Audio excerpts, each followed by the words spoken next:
Bienvenue sur Flash Finance. Aujourd'hui, nous allons parler de finances d'entreprise. Même si ce sujet peut sembler dense, je vais vous expliquer quelques concepts clés avec des exemples concrets et des références historiques afin que vous y soyez introduits. Pour commencer, un peu d'histoire. La finance d'entreprise existe depuis plusieurs siècles avec les premières compagnies commerciales et banques européennes.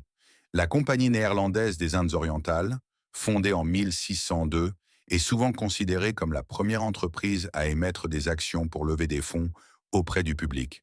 Cette histoire nous montre que, dès le départ, les entreprises ont été confrontées à la nécessité de réfléchir à la manière de financer leurs activités et de gérer les risques. Aujourd'hui, le monde de la finance d'entreprise a bien évolué, mais les principes fondamentaux restent les mêmes. Il s'agit de gérer l'argent de manière efficace pour faire croître l'entreprise et prendre des décisions éclairées. Comme le disait Warren Buffett, le risque vient de ne pas savoir ce que vous faites, et c'est exactement ce que nous allons explorer ensemble dans cette vidéo. La finance d'entreprise regroupe l'ensemble des décisions liées à l'argent dans une entreprise. Elle consiste à répondre à trois grandes questions. Comment financer l'entreprise, comment utiliser cet argent et comment maximiser la valeur de l'entreprise.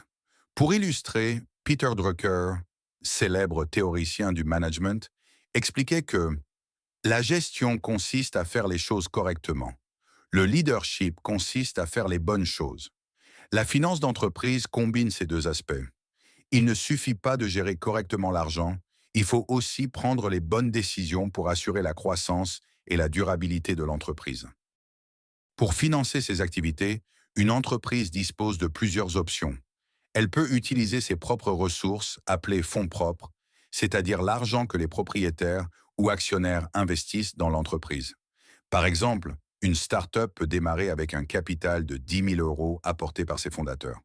Ces fonds ne doivent pas être remboursés, mais ils diluent la propriété de l'entreprise. Une autre solution consiste à recourir à des emprunts, que ce soit auprès d'une banque ou d'investisseurs. L'argent prêté devra être remboursé avec des intérêts, ce qui ne modifie pas la répartition du capital, mais introduit un risque si les revenus de l'entreprise ne suffisent pas à couvrir les remboursements. Enfin, certaines entreprises utilisent des solutions hybrides, comme les obligations convertibles, qui combinent dette et capital et offrent ainsi une flexibilité intermédiaire entre les fonds propres et les emprunts. Benjamin Graham, mentor de Warren Buffett, disait que l'investissement intelligent consiste à acheter des actifs avec une marge de sécurité. Dans le cadre de la finance d'entreprise, cela signifie choisir la source de financement la plus sûre et la mieux adaptée à la situation spécifique de l'entreprise. Pour illustrer, imaginez un entrepreneur qui souhaite ouvrir un café.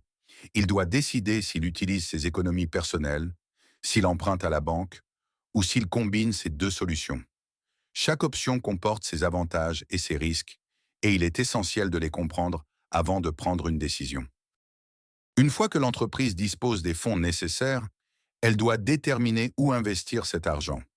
Les investissements peuvent concerner l'achat de machines ou de bâtiments, des placements financiers comme des actions ou des obligations, ou encore le développement des compétences des employés et la promotion de ces produits.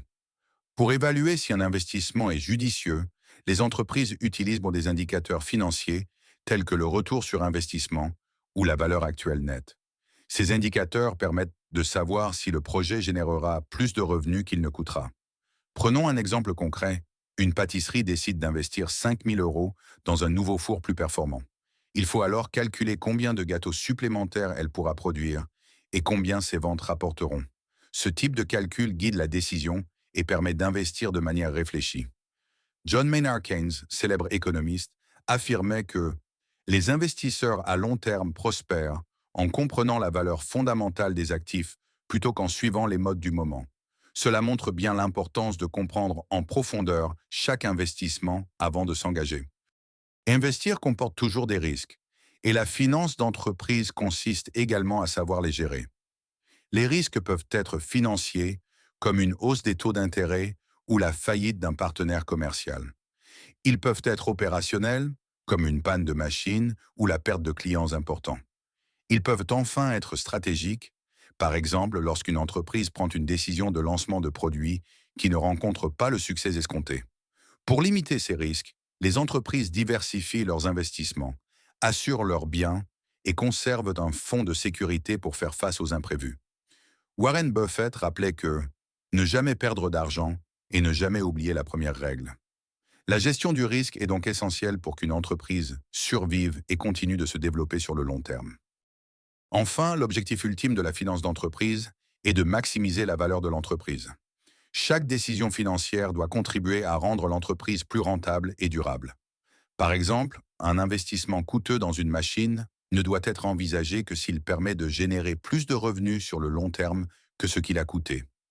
La valeur d'une entreprise se mesure souvent à sa capitalisation, à son bénéfice net ou plus généralement à sa capacité à générer des revenus de manière durable. Peter Lynch, célèbre investisseur américain, disait que investir, ce n'est pas battre les autres à tout prix, mais profiter de ce que l'on comprend. En finance d'entreprise, cette phrase illustre parfaitement la nécessité de prendre des décisions éclairées et fondées sur une compréhension réelle de l'activité et de son environnement. Pour résumer, la finance d'entreprise consiste à répondre à 4 grandes questions essentielles. Il s'agit de déterminer comment financer l'entreprise, comment investir l'argent de manière judicieuse, comment gérer les risques et enfin comment maximiser la valeur de l'entreprise. Comprendre ces concepts permet de mieux appréhender la vie d'une entreprise et les décisions financières qui influencent sa croissance, sa rentabilité et sa pérennité. Merci d'avoir regardé cette vidéo. Si vous avez trouvé ce contenu utile, n'hésitez pas à le partager et à suivre la chaîne pour découvrir d'autres vidéos sur la finance, l'investissement et l'argent au quotidien. À très bientôt sur Flash Finance.